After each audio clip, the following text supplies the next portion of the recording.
Hi, this is Tim Gray, Senior Pastor of City of Zion Santon, and welcome to another episode of Finesses. We're currently talking about opportunities. So far, earlier two thoughts are as follows. Sometimes it takes an opposition to discover an opportunity. Did you get that? Sometimes it takes opposition to discover opportunities. Our second thought was, in every opportunity, there's an underlying opposition. In every opportunity, there's an underlying opposition. For today, though, I want us to look at this thought. Opportunities come dressed in work clothes.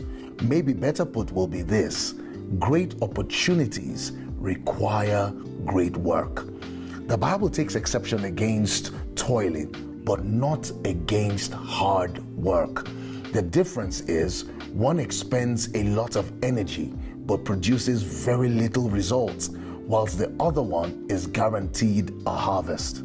Do you know, it's actually an insult to say to anyone who has a successful marriage, great kids, flourishing ministry, a great company, a great business, to say to them that they were lucky. It's even sometimes a cop-out to say they were blessed, almost as though God chose to bless them and not you. The Bible, or should I say God, has a lot to say about the lazy man. It actually calls him a sluggard. Let's look at a few verses. Proverbs 6 verse 6 to 11. This is the New Living Translation says, "Take a lesson from the ants, you lazy bones. Learn from their ways and become wise. Though they have no prince or governor or ruler to make them work, they labor hard all summer, gathering food for the winter. But you, lazy bones, how long will you sleep? When will you wake up? A little extra sleep, a little more slumber, a little folding of the hands to rest. Then poverty will pounce on you like a bandit. Scarcity will attack you like an armed robber." It doesn't get more graphic than that. Proverbs 10:26, still the New Living Translation said, "Lazy people irritate their employers like vinegar to the teeth or smoke in the eyes." Proverbs 13:4 says, "Lazy people want much but get little, but those who work hard will prosper." I could go on. Proverbs is actually riddled with scriptures that talk about the lazy man. Now, someone could argue that I work hard, but I still have nothing, and you actually may be right.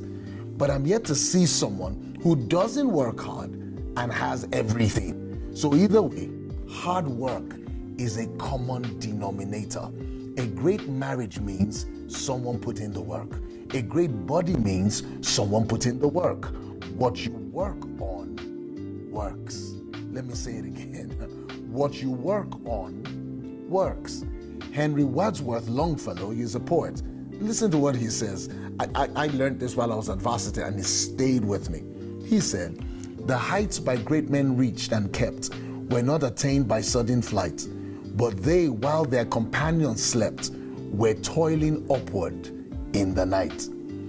The last time we're together, I mentioned that one of God's first introductions of himself was to show us that he worked a minimum of 12 hours. From the account in Genesis, we see that God worked a minimum of 12 hours, 6 days a week. Chris Hogan, he's a business analyst, studied 10,000 millionaires and said they had 5 things in common. 1, personal responsibility, intentionality, they are goal-oriented, and work hard in order to build wealth. The 5th is consistency. In each case, all of it, Hogan writes, that irrespective of everything he has mentioned, hard work was what tied it all together. They say the average millionaire works at least 10 hours a day, 6 days a week. Again, you might say, but I work hard and yet no results. I will repeat myself, you actually could be right. Working hard isn't the only recipe for success, but there will definitely be no success without working hard. In her book, Grit, by Angels Duckworth, she put up a formula that I found very, very useful. This was a formula. She said, talent plus effort equals skill. Skill plus effort equals achievement. Let me say it again so that you can follow the maths in my head. Talent plus effort equals skill. Skill plus effort equals achievement. So you will notice that it takes twice the effort to reach the place of achievement. This isn't as difficult as it sounds. Pace yourself, get yourself the right support group. Heck, even Jesus put the right support group around himself deliberately. He went up a mountain, prayed, came down, and chose his support group. We call them disciples, we call them apostles, but they were his support group. His own siblings didn't even make the cutoff list of that initial support group. They eventually came round, that's his siblings, but that initial support group, they did not make the cut. Jesus was deliberate, he was dedicated, he was committed to his task, and he died to prove it. I'm not saying work yourself to death, of course, but I am saying if it's important enough, you will put in the work. If your child is important enough, you will put in the work. If your marriage is important enough, and it ought to be, for goodness sake, it ought to be important enough, you will put in the work. If your career or business or ministry is important enough, you guessed it, you will put in the work. Someone argued that if I spend 10, 12, 14 hours on my craft or at my work, what time is there for my family? Something has to give. I hear this a lot in my practice. They say something has to give. You cannot have it all. That's a lie from the pit of hell. Saints, Ecclesiastes emphasizes the fact that there is a time for everything. I should even say this. No wife or child needs 10 hours of your time daily. I suspect that if you were to spend 10 hours daily with your spouse, they will beg you to find something doing. So the issue is not giving them all your time, is allocating the right amount of time. Some areas of our lives will require more time than others. So it's not about giving it all the time in the world. It's about giving it the time it needs, and everything needs time, and there is a time for everything. Did you catch that? Everything needs time, and there is a time for everything. All right? So let's list areas of importance that you need to commit time to. 1, your spiritual life. Without this, life is meaningless, and all accomplishments end in this dimension, in a state where the Bible will say, what does it profit a man if he gains the whole world and he loses his own soul? So the first place that you need to give time to, an investment in, is your spiritual life. Another area that you need to work hard on is your core relationships. What are your core relationships?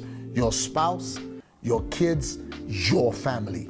You need to work hard on that aspect of your life. The third, work hard on your health.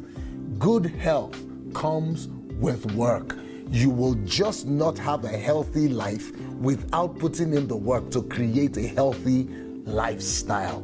The fourth, you must work hard on your purpose, which hopefully is also your career or your business. And that's number 4 and number 5. Your purpose, which should also be your career and your business. The last thing you should work hard on is your legacy. What will you leave behind? What quality of name will you leave behind? What quality of inheritance will you leave behind? Maybe you can add more to the list, and actually you should add more to the list. The thing is, they all deserve the right amount of time. Opportunities come dressed in work clothes. I close with this. If you do not put in the work, you cannot complain that you are not receiving a harvest. If you are putting in the work and you are yet to receive a harvest, I will advocate 2 things. Stay committed with your walk with God. But number 2, maybe it's about time you spoke to the right person. You will be amazed how the right person who has done what you are currently doing can guide you and help you make the necessary changes. I'm out of time. If this has blessed you, I want you to open your heart to know that you are in a season of opportunities. Be willing to put in the work. This has been Tim Grage, Senior Pastor of the City of Zion on Phronesis. Catch you again soon.